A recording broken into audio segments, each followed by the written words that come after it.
Call to order. Bill, do you mind reading the statement of purpose?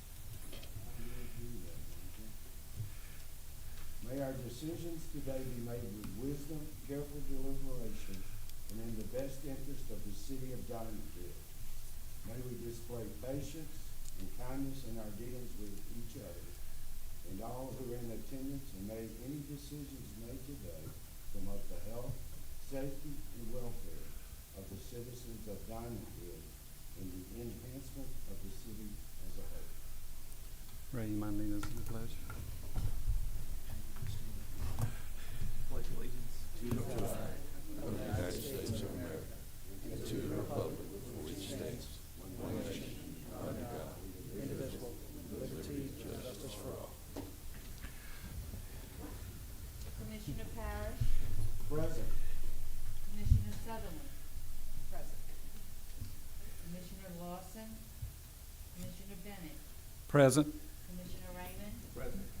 Commissioner Brewer, and Chairman DeGroat.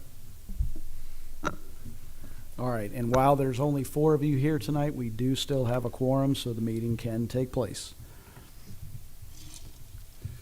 All right, is there any adjustments to the agenda?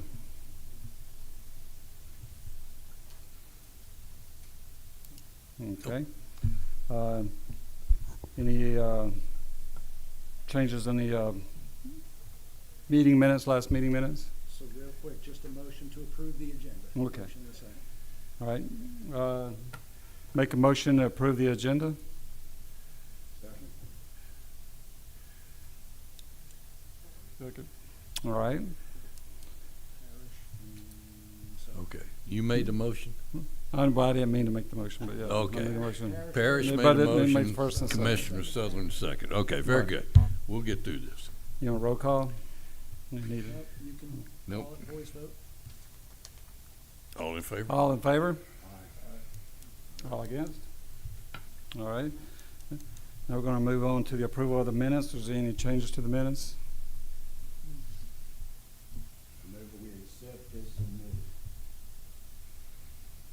All right. So we accept the approval of the meeting minutes?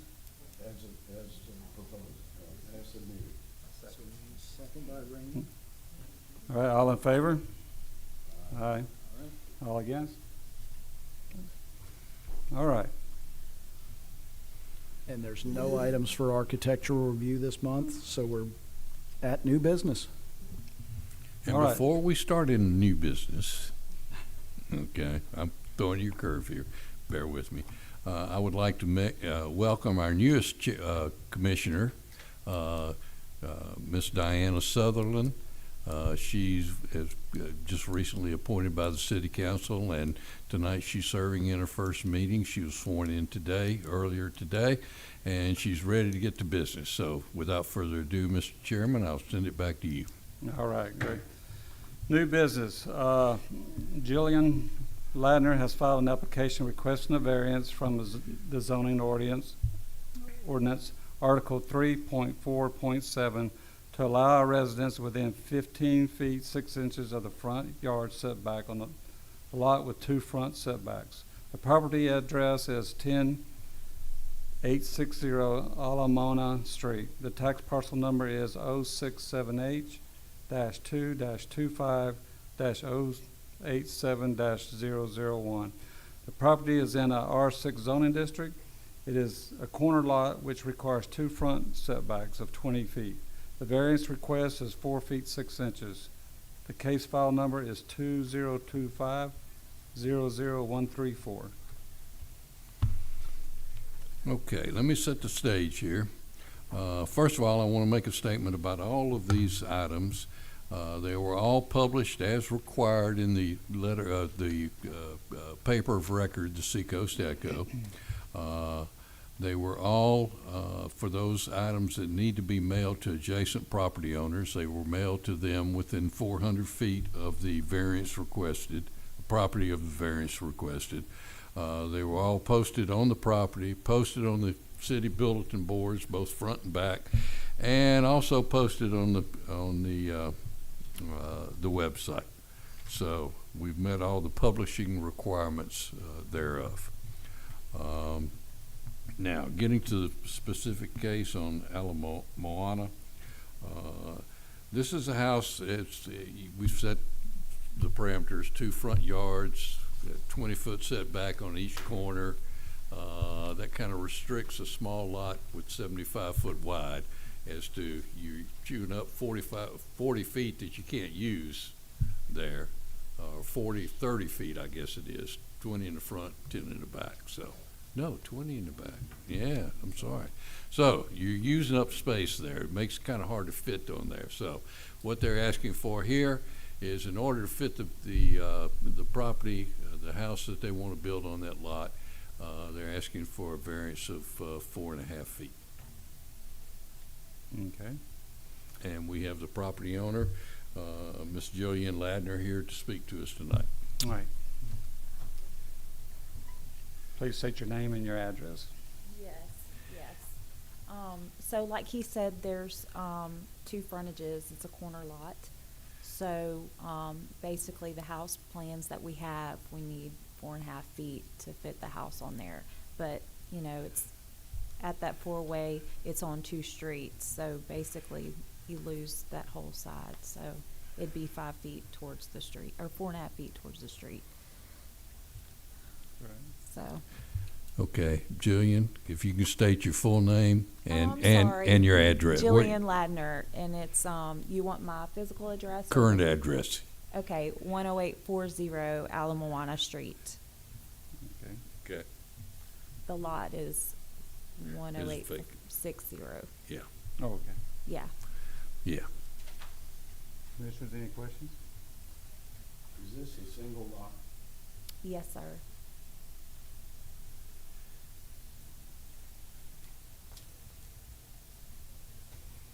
Do we have staff recommendation? Yes, no more questions for Ms. Ladner?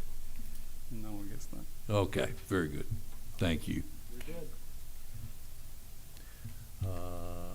good.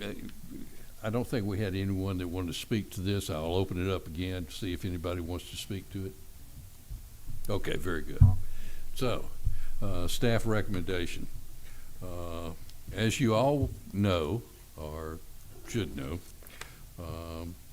we have to answer affirmative to these questions that are asked here. So, the recommendation from staff is to approve the variances petition.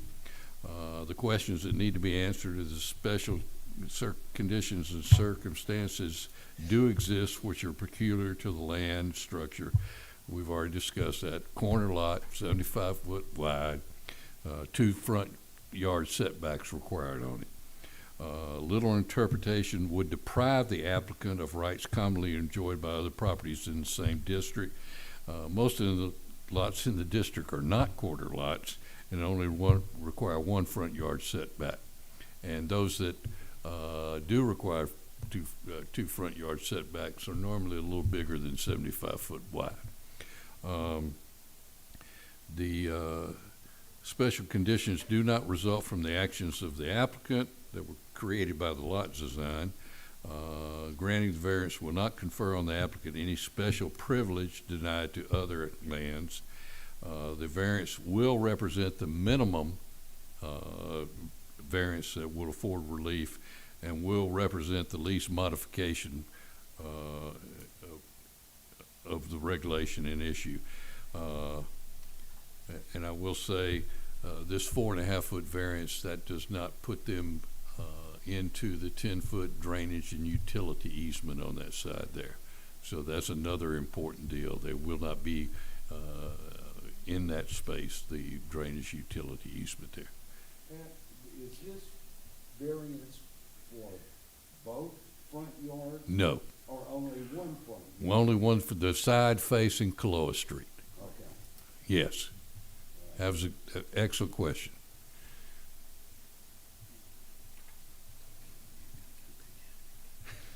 Okay.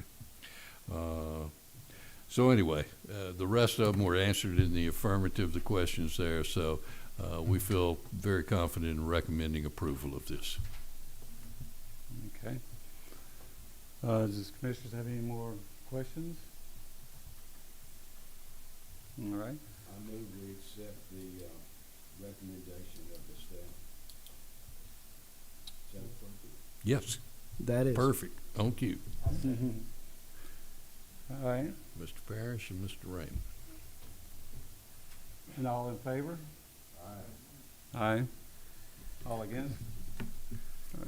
All right, and just so the applicant knows, that will be a recommendation to the city council. The city council's next meeting is next Tuesday here at 6 o'clock, and they have final approval. All right, next Tuesday? No, it's May the 6th next Tuesday, or it's 2 weeks from now? 2 weeks from now. Okay, May 6th. May 6th. May 6th, Sorry. yeah. Hmm.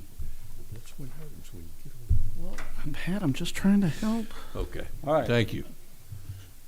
Next, business of order is, Joel, I'm probably gonna chop his name up, Joel Deshari, Yeah, got that. represented by David Rush, has filed an application requesting a variance from the zoning ordinance Article 3.4.7 to allow an accessory structure, a screen porch, within, is that 1 inch of the 1 residence? inch is correct.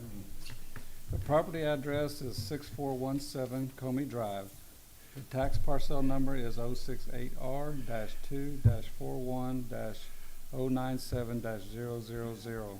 The property is in a R6 zoning district and flood zone AE. The setback for the accessory structure is 10 feet from the residence. The variance requested is 9 foot 11 inches. The case file number is 2025-00140. This is a very unique situation here, folks. No.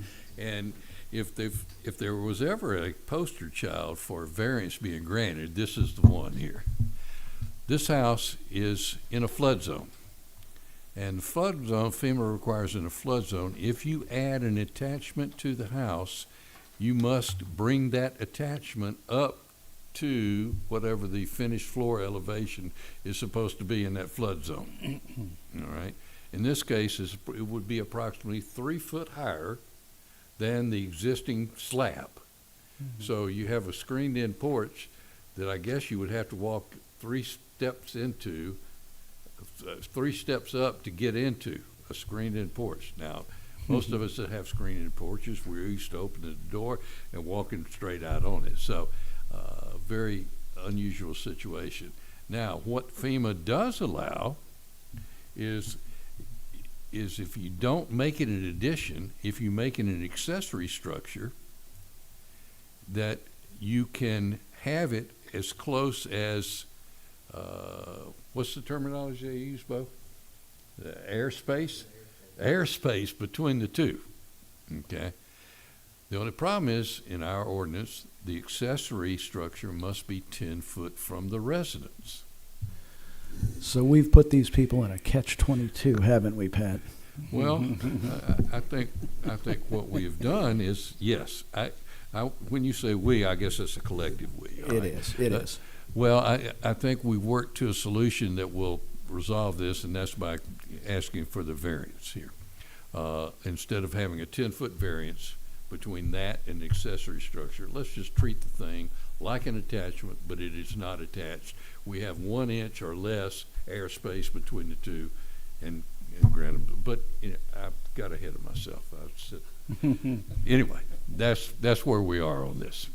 Okay, and we do have representatives from. We have the homeowner here. We have David Rush here, the contractor, and we also have the architect here. So, Mr. Wyckoff, you said you wanted to come up?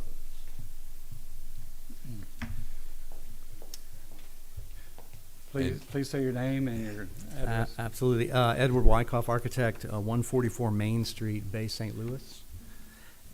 Commissioners, thank you for having us here tonight. I do want to clarify one thing about the description and the actual proposed plans. And you've probably, I hope, seen the plans in your package. No, I did not include the No? plans in the Okay. package there. So obviously, this house is on a slab, this green porch is on a slab. It's the concrete slab that will be 1 inch from the house. Okay. The screen porch structure can't touch the house. It wouldn't be an accessory structure if it touched. So they have to be separated.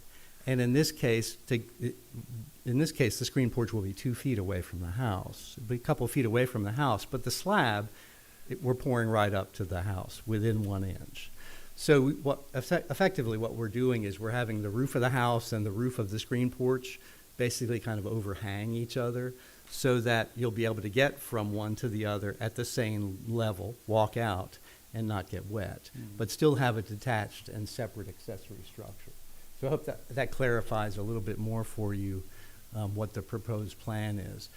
Just to sort of set the stage for you contextually, there is a 10-foot easement at the back of the property for drainage, and then we have a fence that is 10 feet away from that, within that 10-foot easement.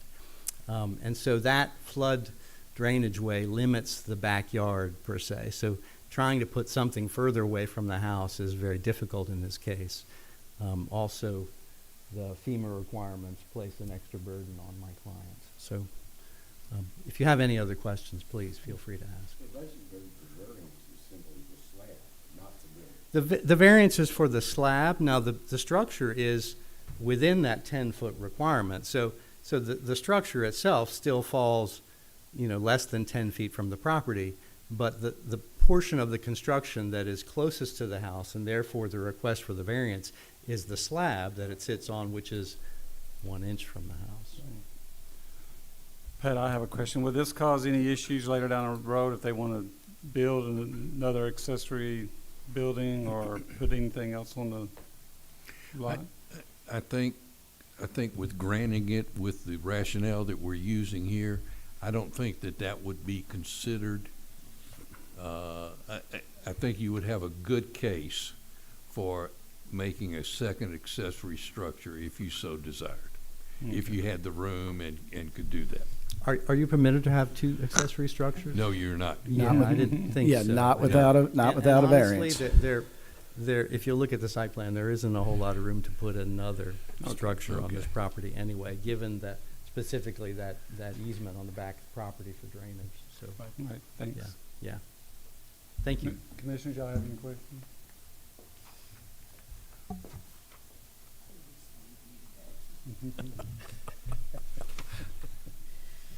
Okay, any of the rest Anybody else of you want to want? speak? No? Okay, I was asking, did anybody else want to speak? All all right. right. Staff recommendations? Staff recommendation is to recommend as requested, for the reasons that this is a very unusual situation and very unique, and you can answer all the questions in the affirmative. This is not something we're going to grant every day, and I don't think we're depriving anybody of anything. So we're all for it. All right, Commissioners, we need a motion for a variance request of 9 foot 11 inches.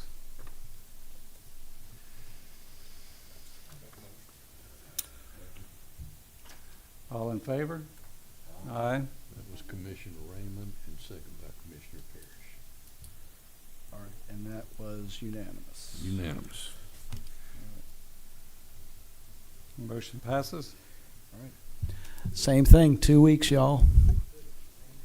All right. Thank You're you. welcome. All right, on to the next new business. Is that K.O. Huso? Hueso? Waso. K.O. Hueso LLC, represented by Michael Casano, has filed an application requesting a re-subdivision tax parcel number 131E-1-13-006.009 to create 2 parcels. The property is located on Veterans Drive and is in the C1 General Commercial District. The case file number is 2025-00167. All right. Pat, you got any more good information for us on this? Yes, I do. By the way, that name is Key West, is what that is in English, or so I've been told. So Ah, we're going to treat it that way, okay? This parcel of land, they have a parcel of land in the C1 commercial district that's approximately, not approximately, it is 4.65 acres. They have a buyer that wants to buy approximately half acre located at the corner of Veterans there and where the property aligns with the back of the houses on the residence on Diamond Head Drive East. So this is a request to subdivide that property so the new owner can then develop the property. And so just so for y'all's information, when we have a re-subdivision or what's called a replat, the requirements on the applicant are that they prove that they own it, which Cayo Huso owns it. They have a survey of the existing lot and a survey of the proposed subdivided lot, which they do. The subdivided lot will meet the requirements of the C1 commercial district in terms of its size and all of that, and it has access to the right-of-way and all of that. So that's where we're at. They've submitted what they need to submit in order to get to this stage of the game for the re-subdivision. Pat, I noticed there was no staff recommendations with this. No. Well, no, there's not, but I'll give you one at the end of the day. So, All right. okay.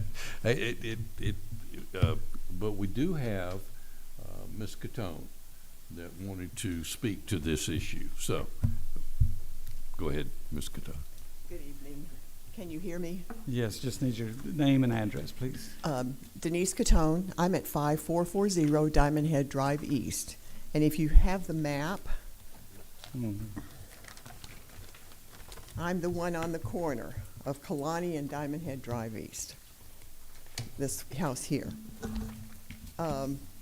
This proposed re-subdivision is behind my neighbors Smokey and Pudge's house, which I don't guess they're here tonight. And what concerns me is that if you start re-subdividing and they just incrementally keep going down behind the residential areas in a C1 zone with no mitigation on noise, lights, or odor, that's really concerning to me. And I'm sure it would probably be concerning to them. But my other neighbor down from me is Mrs. Bond. She's in her 80s or 90s. They've just sort of given up on this. We can't get them to come to the meetings or talk to anyone about this, so I'm sort of the spokesperson for it. It would be all right if there was mitigation on noise, lights, and odor. You know, if there's no bar that's going to be put in there or something that's going to be open until 4 o'clock in the morning blasting music, I think we could tolerate that. The other thing is once you start incrementally doing this, there has to be access for the first responders. And so my concern is, where would a road go now? On this parcel, they would have access. But if there's more that are incrementally reparceled along behind the residential area, there's going to have to be access somewhere. So those are my concerns, and I just wish that that be taken into consideration as you think about whether to approve this or not. Thank you. And so, Mr. Rich and I talked about this exact issue as we've discussed this. A lot of those issues that Ms. Catone brought up are issues that will be addressed when and if this property is ever developed, or any of this property is ever developed or re-subdivided. So the mitigation, the buffer zone, the noise, all of those things, architectural review, lighting issues, parking issues, all of those issues, when whoever purchases it comes up with a plan, they're going to have to meet the zoning criteria. If they don't, they'll have to come back before you with a variance. But in addition to that, they'll have to meet drainage, tree ordinance, setbacks, buffer zone, because it is a commercial that adjoins to a residential. all of those items have to be addressed when we get to that stage of it. Right now, the question for us is just, have they met the standard for a re-subdivision at this point? And I'll let Pat make the recommendation, but that's the question at this point. But to Ms. Catone's concerns and her points, all of those issues, they come up when we get to that application or that request for a permit. Great. All of them have to be considered. Sure. The buffer zone, Yes, 25 feet. 25 foot I would against, assume that that remains with the owner of the property, or do they put a fence there to accommodate that buffer zone, or how does that work? the buffer zone is with, if they sell it off in pieces, as it looks like they're going to do here, instead of developing the entire property and then either selling pieces of it or renting it out. Each one of those properties that abut the residents here on Diamond Head Drive East would have to have a 25-foot buffer zone there. Who owns that 25-foot buffer? It's owned by the property owner, but it is maintained by the property owner. So it must, Buys the land. that buys the land, that's correct. And so what it requires is that they do not build that structure within that 25-foot buffer lane, and they've got to keep either wooded, fenced. There's different things that are in that requirement for that buffer zone. But any commercial property that adjoins a residential property in the city is subject to that 25-foot buffer. So each of these, so if it is divided multiple times, each one of those properties will have to have a 25-foot buffer to the property line. What is the size of the parcel right there? I know you said it meets the regulation. It's a half acre. Half acre. It's almost, yeah, it's if you look at page 24, it's exactly a half acre. Correct. Can imagine what you can put on a half acre. 22,000 square feet, basically. Anytime you take the buffer zone out. Mhm. Did you want to speak again? Will we notify, Please. will we notify when all these other issues come up, like Pat notified us with a letter? That is correct. Anytime there is a re-subdivision, we notify everybody within 400 feet. But I mean, when they come up about the buffer zone and when they proceed with this project, will we be notified Well, about, through all the phases? If there's a variance that is requested by the applicant, obviously that'll have to come back before this commission, and they will have to do all the notice requirements as well.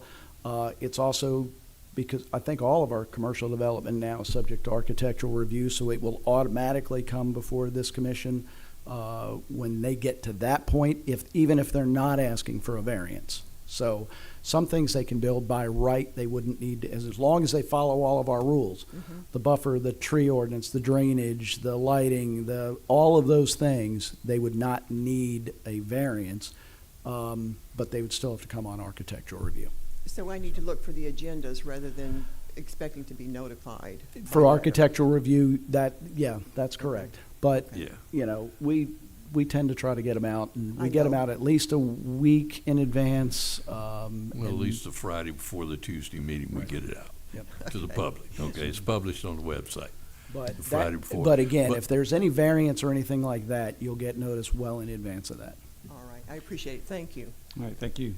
And I just wanted, Ms. Catone, I want to assure you that they will have to meet the requirements of the ordinance that says the 25-foot buffer for the lighting, for it to be, make sure it's not glaring in your backyard. There are requirements set for that. For the, the parking, it's got to be outside of the 25-foot buffer. Nothing can be in that 25-foot buffer, but landscaping and, I guess utilities can go through there. Like water sewer's got a sewage line behind there, et cetera. So,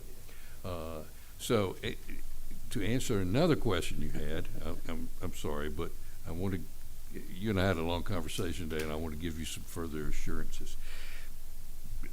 road access to the property is a key issue. So at some point in time, the property owners are going to have to say, we're gonna build a road here, there, et cetera, okay? And they know that. But they could continue down Veterans, the length of Veterans, and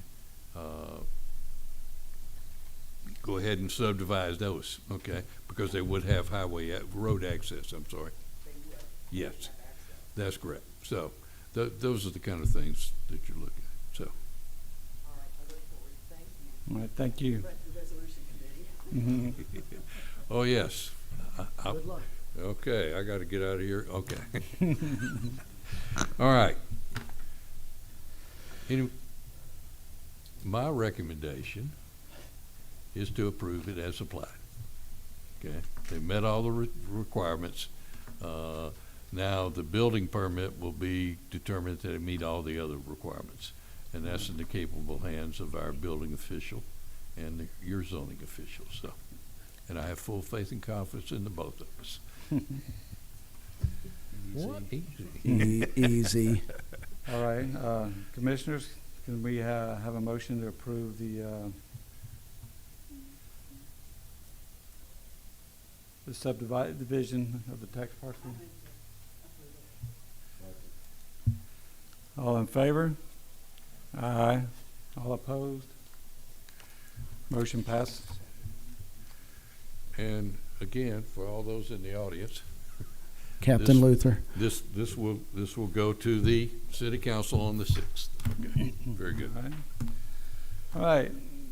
Item number 6, the City of Diamond Head will hold a public hearing on proposed tax amendments to the sign ordinance, Article 8.7.a, political signs.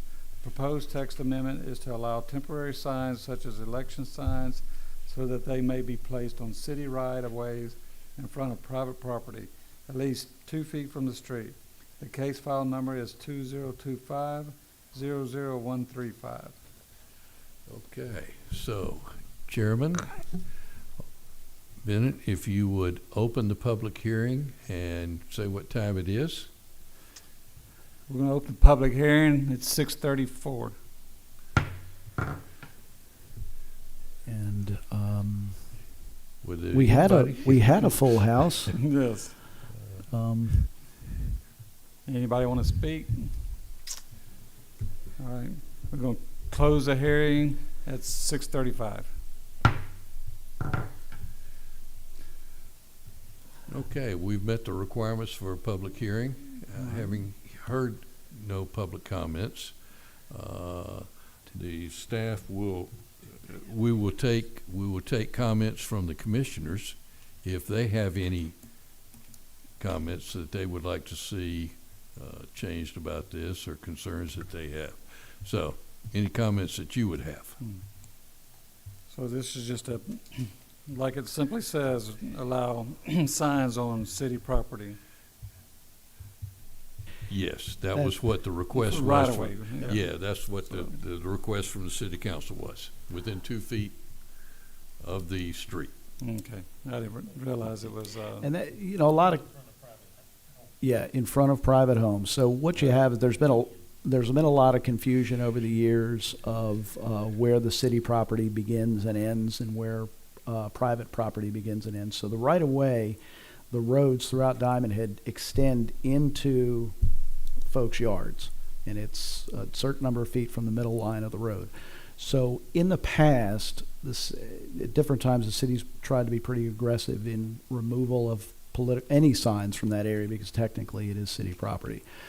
Over the years, it's created a lot of trouble between the candidates and the city, and you're taking down my signs, you're not taking their signs down, all of that thing, and because there's confusion as to folks think that's my property, or they think that's just a city easement.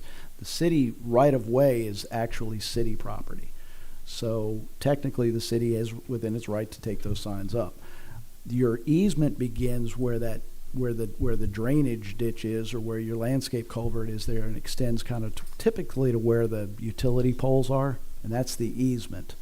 So what the recommendation is to get rid of that confusion is to allow residents to put those signs in their front yard in the right of way, as long as it's at least 2 feet off of the actual asphalt, to just try to kind of avoid some confusion. The other rules would still apply with respect to the size of the signs and things of that nature. So that was something kind of that the council wanted to kind of kick to y'all for a recommendation.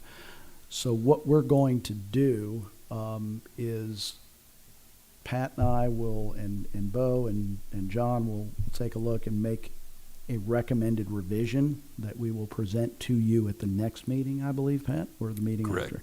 Next That meeting? at the next meeting for you guys to consider if you want to do that. And unless we hear otherwise from y'all, and so you all can still email Pat if you have concerns, if you have other suggestions, other things that you want to take a look at. But otherwise, we'll make that recommendation to allow, and not in the median. I hear Mr. McGraw in my ear say earlier, not in the median. The median is city property as well. We have always taken the position that political signs should not be in the median. But on the homeowner's side, on city property, 2 feet away from the asphalt is what we were going to recommend. My question is 2 feet enough because you'll see it in ditches? Mhm. I know it's saying at least, but I wonder if maybe it needs to be 4 feet or something. I know we get in a gray area, but 2 feet is very close to the road. It is. You know, we can certainly talk about it. I'm not saying 4 feet's the correct thing, I just think 2 feet's close. 2 feet's too close, yeah. That's just, I know this gets a little gray around that time, I understand what the ordinance is trying to do, I just, maybe 2 feet, maybe a little bit close to the road. That's Well, I think what they were looking at is mailboxes.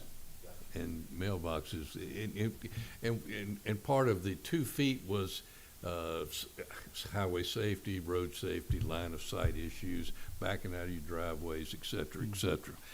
I think the 2 feet came from where most of the mailboxes are set, which is about 2 feet from the road, give or take, all right? Now, we get a lot of mailboxes wiped out. Sign's not gonna do as much damage as a mailbox, but, and 2 feet, also it's easy to, if you're standing in a road, you can reach over 2 feet. Anything further than 2 feet, you can't reach. And- So for the people policing the sign ordinance, it makes it very easy to say 2 feet because that's within your reach. Yeah. So that's the line of thought that went into that. What we're trying to do is simplify it in terms of an enforcement, standpoint. We don't want code enforcement out there with a measuring tape and nickel and diming it, but, kind of rule of thumb is if you can't reach it from the asphalt, it's probably okay. Right. So that's kind of some of the thinking, but we welcome further comments. We struggle with this and it's not just every 4 years. When we have a city election, our candidates tend to, by and large, understand and follow the rules. It's when we have some statewide or some national, and then we really get, some issues and some problems with enforcement on the sign ordinance. So we're trying to simplify it with also staying in line with, we have free speech issues, we have, we got all kinds of issues that go with signs, so. All right, so I guess we need to go to item number 7.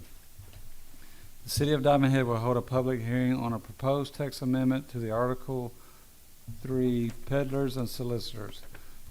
The purpose of the hearing is to determine if changes to the ordinance are needed. The case file number is 2025-00141. I'm gonna open the meeting at 6:41 for the peddlers and solicitors. Oh, you can take this time to give comments, so, while we're waiting for it to change to 6:42. Do y'all have any thoughts on it? can you give us a little in-depth of how is now, the ordinance now? Yes, the peddlers and solicitors ordinance today is that you have to come in and make an application. It's an application for each person that will be knocking on the door, asking to make a sale of their product or service, okay? Or asking a resident to be. So, and that person there's a fee for that. There's a background check that the local police department runs for us. Then we give them a permit that allows them to go door to door and peddle their product or solicit sales for their product or service. The cost for that, I forget what it is, but it's not an insignificant cost. It's like $200, $250, something like that, $250. And there's restrictions on time of day that they can do it and Yes. things of that nature that we have in place. Yeah, and so it allows you to do that. Every person that does that must abide by these, and if they don't, then once they're reported, then we can take action against them up to and including revoking the permit. Go ahead. Does it have to be a tangible item that they're selling? Well, if they're going and they're knocking on a door and they're asking you to sell, subscribe, if they're knocking on your door, period, Okay, got it. okay? Well, So that would include like kids from school that goes around and sells candy bars and stuff? No. so No. that's where it No. gets a little, so we also have free speech rights. And so we as a city cannot just outright ban folks from going door to door. So the peddlers, what we do is we regulate them. We make them pass the background check. They have rules they have to follow, get the permit, do all of that.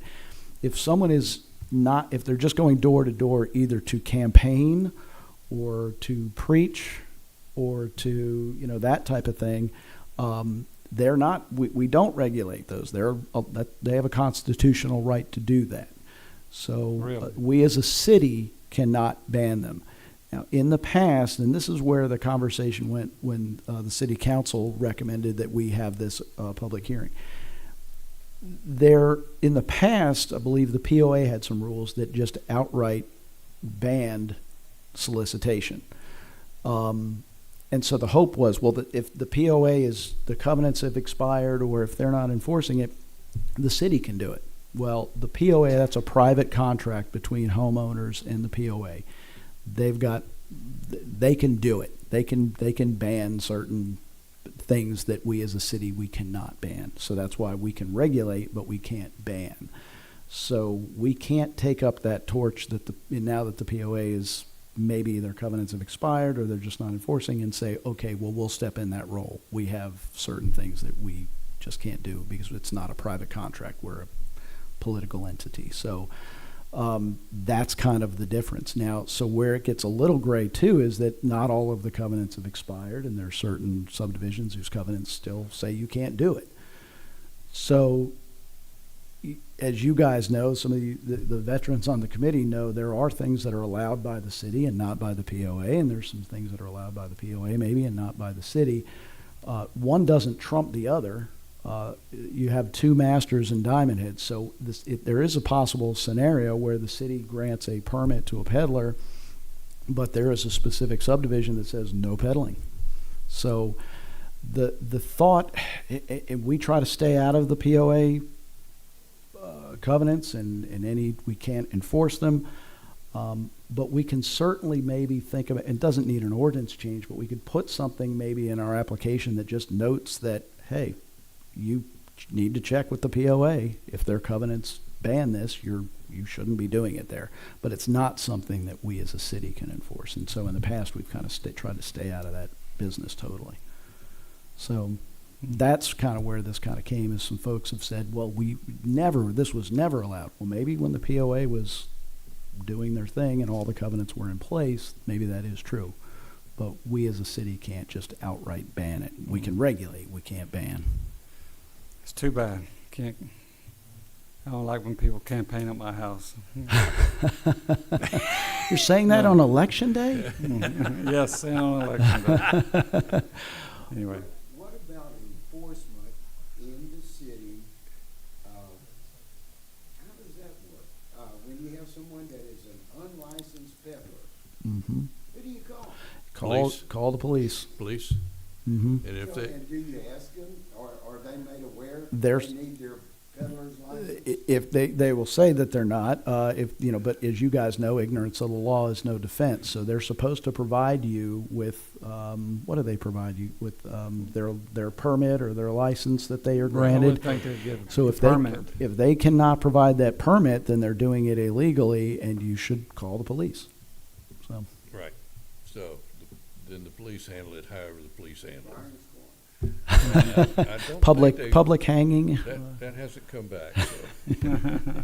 But I think they asked them to please leave and cease and desist, I believe is how they handled it, but. Or direct them to City Hall, and if it's a repeat, then they then they- escalate and take whatever action. Right. Most of the time, and I don't think we've had that big of an issue. This is the first permit since we adopted this in 2018, I believe, Pat. That might have been before your time. And I think we've granted one permit. Well, the last one we did was the second one, so. Okay, two. Yeah. So So it's not a big problem in Diamond Head, but when it happens, it is a problem. Mhm. So anything that we can do to make this ordinance more effective for our residents within the constraints that we have upon us, then I'm all in favor of doing it, but you cannot stop. The simplest thing to do is to put a no solicitor or no peddler allowed sign somewhere in the front of your house. Right. Violate the sign ordinance? No, if you, that's a good question. no, it does not. And Okay.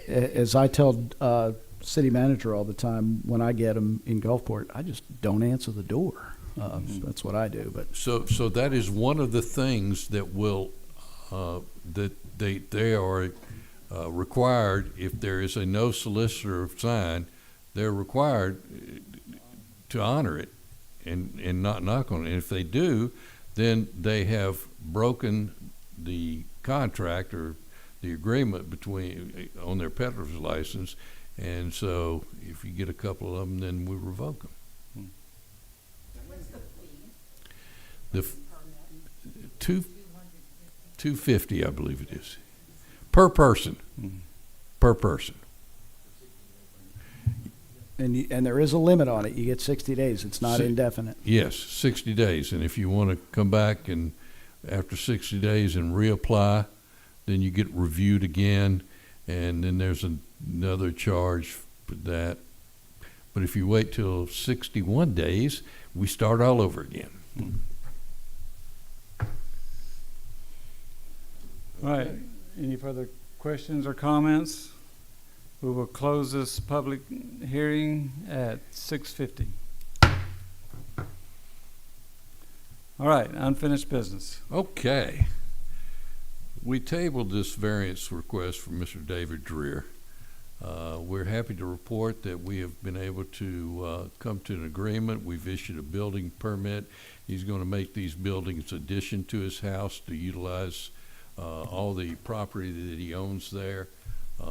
And he has requested that we withdraw the variance request. So I recommend that we, first of all, that we move it off the table. And then after we move it off the table, based on his request to remove the variance request, that we make a motion to remove it at his request and blah, blah, blah. All right. Commissioners, need a motion to take the variance request off the table? I move. All in favor? Aye. All opposed? Okay, it's passed. Okay, very good. Okay. And then just a motion to To- dismiss the item? Yeah, a motion to dismiss the request as All right, we need a motion to, dismiss, dismiss the request per the request of the applicant. Need a motion to dismiss the request per request from the applicant.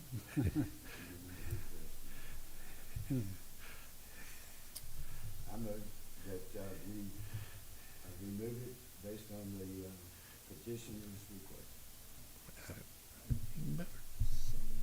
Got a second? Sutherland? All in favor? Aye. All opposed? Okay. All right. Item number 9. All right. Table, text amendment of Article 6, off-street parking. I make a recommendation that we move that off the table. All right, Commissioners. Need a motion to remove the text amendment to Article 6, off-street parking and loading.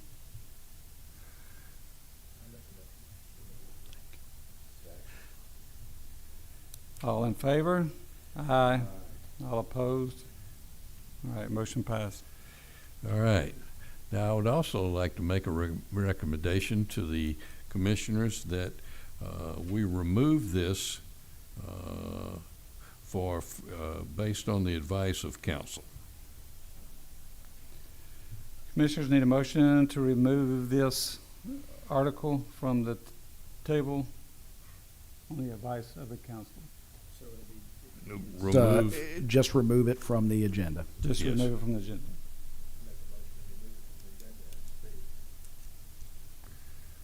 You have a second? All in favor? Aye. All opposed? The motion passed. All right. Any open public comments? no comments. All right. Commissioners, any comments? No, happy to be here. I'm happy to be here. Glad to have you. All right, the next city council meeting is Tuesday, May 6, 2025. The next planning commission meeting is Tuesday, May 27, 2025. All right, we adjourn. So we got a Oh, second? Second and a vote, please. Oh, we need a motion to adjourn.